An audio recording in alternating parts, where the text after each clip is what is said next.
오늘 하나님의 말씀은 창세기 23장 20절입니다.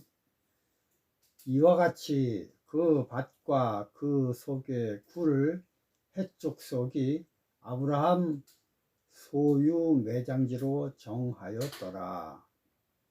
오늘 설교 제목은 인정 절차입니다.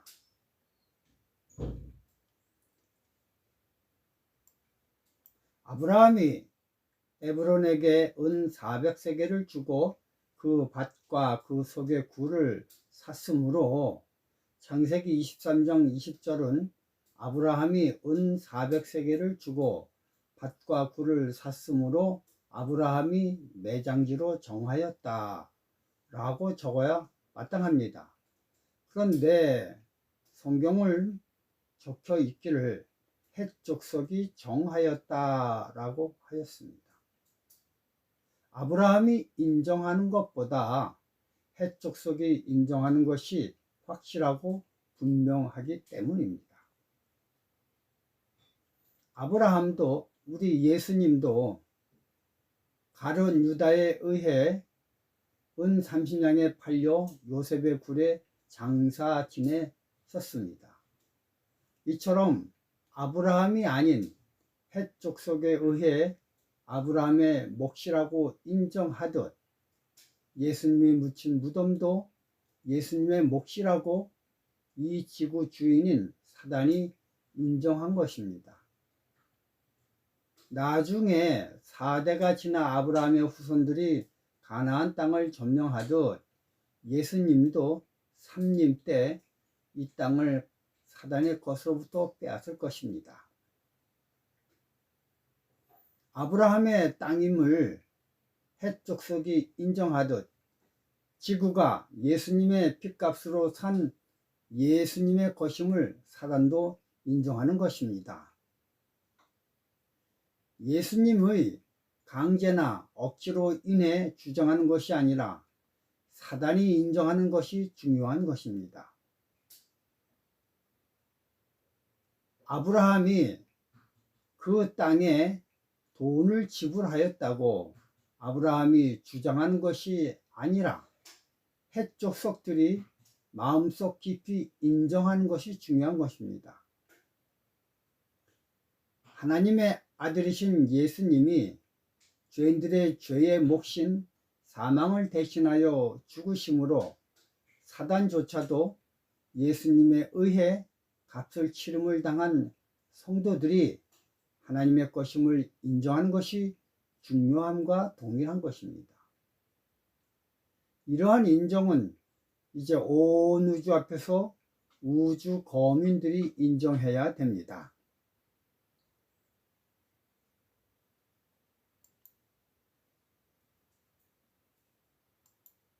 그런데 에브론이 아브라함에게 너무나 황당한 값을 제시하였지만 아브라함이 그 값을 다 지불한 것처럼 하나님도 사단이 엄청나게 황당한 값을 제시하였지만 그것보다 말할 수 없이 값비싼 값을 지불하셔서 죄인을 성도로 만들어 자기 것으로 삼으셨습니다. 그렇기 때문에 사단도 입을 다물고 성도들이 하나님의 것임을 인정할 수밖에 없었습니다. 그러므로 온 우주 거민들도 당연하게 죄인이 성도가 됨을 인정하는 것입니다. 이제 마지막 인정 절차가 남았습니다. 그것은 예수님이 자신의 피로 산 죄인들이 성도가 되어 하늘 시민이 되게 해달라는 청탁이 아버지 하나님에 의해 받아들여지는 순서입니다. 그것이 대속죄일의 행사의 의미입니다. 레위기 16장 34절 이는 너희의 영원히 지킬 규례라. 이스라엘 자손의 모든 죄를 위하여 1년 1차 속죄할 것이니라. 이 날이 1년 1차에 1년 동안 지은 이스라엘의 모든 죄가 다 사해지는 날입니다. 이 날은 레위기 16장 29절 너희는 영원히 규례를 지킬지라 7월 곧 그 달 10일이다 라고 얘기했습니다.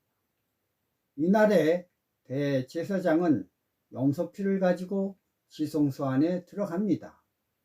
레위기 16장 15, 16절 또 백성을 위한 속죄제 염소를 잡아 그 피를 가지고 장 안에 들어가서 그 피로 행하여 속죄소 위와 속죄소 앞에 뿌릴지니 곧 이스라엘 자손의 부정과 그 범한 모든 죄를 인하여 뿌리리라.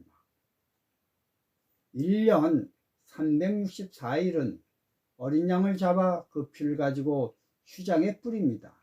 이것은 죄의 전가를 상징합니다. 즉 이스라엘 백성들의 1년 동안 지은 모든 죄를 예수님을 상징하는 어린 양을 잡아 그 피를 성소한 휴장에 뿌림으로 이스라엘의 온 백성들의 죄가 예수님에게 전가되었음을 말하고 있습니다. 그러나 7월 10일 대속죄일 날에 어린 양의 피가 아니라 염소 피를 가지고 성소가 아니라 지성소에 들어갑니다. 이 염소 피는 사단을 상징합니다. 그리고 그 염소 피를 속죄소 위에 뿌립니다. 속죄소 안에는 십계명이 있지요. 이 하늘법에 의해 사단의 죄가 단죄되고 그로 인해 지구에 벌어졌던 모든 죄의 값은 사단이 져야 되므로 대속죄일 날 지성소에 가지고 들어가는 피는 어린 양의 피가 아니라 사단을 상징하는 염소 피를 가지고 들어가야 합니다.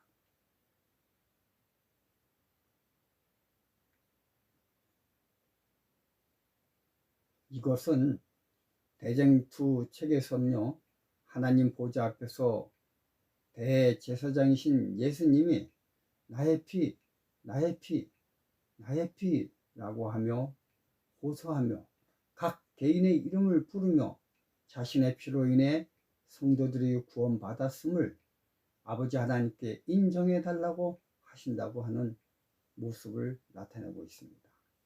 이때 아버지께서 완전하다고 인정함을 통해 이제 온 우주에 악은 사라지고 하나님의 죄의 창시자인 사단을 대하시는 모습을 보고 온 우주 거민들이 거룩하다, 거룩하다, 거룩하다라고 하나님께 찬송과 영광을 돌리는 것입니다.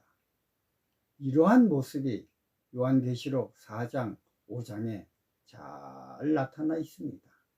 계시록 4장 1절, 2절 이 일 후에 내가 보니 하늘에 열린 문이 있는데 내가 곧 성령에 감동하였더니 보라 하늘에 보좌가 베풀었고 그 보좌 위에 앉으신 이가 있는데 6절 보좌 가운데와 보좌 주위에 네 생물이 있는데 4절 또 보좌에 둘러 24장로들이 있고 그 보좌들 위에 24장로들이 흰 옷을 입고 머리에 금 열관을 쓰고 앉았더라. 계시록 5장 11절은요. 내가 또 보고 들음에 보좌의 생물들과 장로들을 둘러선 많은 천사의 음성이 있으니 그 수가 만만이요 천천이라. 맨 마지막에 요한계시록 12장, 요한계시록 5장 12절 13절을 보면요. 큰 음성으로 가로되 죽임을 당하신 어린 양이 능력과 부와 지혜와 힘과 존귀와 영광과 찬송을 받으시기에 합당하도다 하더라.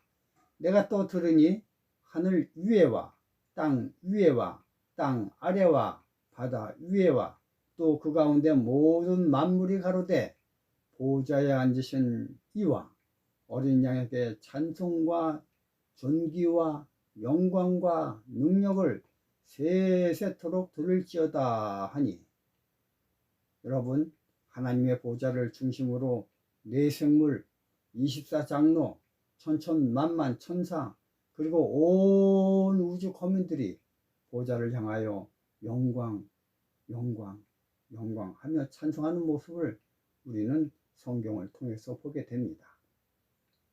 이러한 모든 인정 절차가 하늘에서 휘황찬란하게 벌어지지만 저는 이런 과정 가운데 가장 중요한 구속사의 인정 절차는 바로 이것이라고 생각을 합니다. 자동차가 엔진에서 폭발함으로 그 힘을 바퀴에 전달하는데 엔진의 힘을 바퀴에 전달하는 중간에 엔진과 바퀴를 이어주는 조그마한 부속품인 조인트가 있습니다. 이 조인트는 자동차에 비해 매우 작지만 그러나 온 자동차의 부품 가운데 제일 중요합니다. 마찬가지로 아버지 하나님이 구속 계획을 세웠고 그 계획에 따라 아들 하나님이신 예수님이 속량하셨습니다. 그런데 그 중간에 내가 그 놀라운 사랑을 이해하고 인정해야만 계시록 4장 5장의 장면이 연출될 수가 있습니다. 아버지 하나님과 예수님이 나를 향해 베푸신 그 감당 못할 사랑을 내가 인정하는 절차, 이것이 어쩌면 구속사의 키포인트라고 할 수가 있습니다. 우리는 이 과정이 욥기서에 잘 묘사되고 있는 것을 보게 됩니다. 욥이 하나님을 경배하지 못하게 하기 위해 사단은 온갖 핍박과 환난을 뒤집어 씌웁니다. 그러나 욥은 아내가, 친한 친구들이 회유하지만 그 회유에 넘어가지 않고 온전히 하나님 아버지께 경배를 드리고 있습니다. 이 욥이 하는 행동이 바로 대쟁투의 키포인트인 것입니다. 욥기서에서 그 수많은 환난에도 불구하고 욥이 승리하는 것처럼 나도 승리할 수 있다라고 말하는 것이 성경인 것입니다. 지금도 이 승리를 위해 이 시간 성령님이 제 마음속에 들어오셔서 영향력을 끼치고 계십니다. 오늘 이 영향력에 굴복하는 저와 여러분들이 되시길 바라며 말씀을 마치겠습니다. 감사합니다.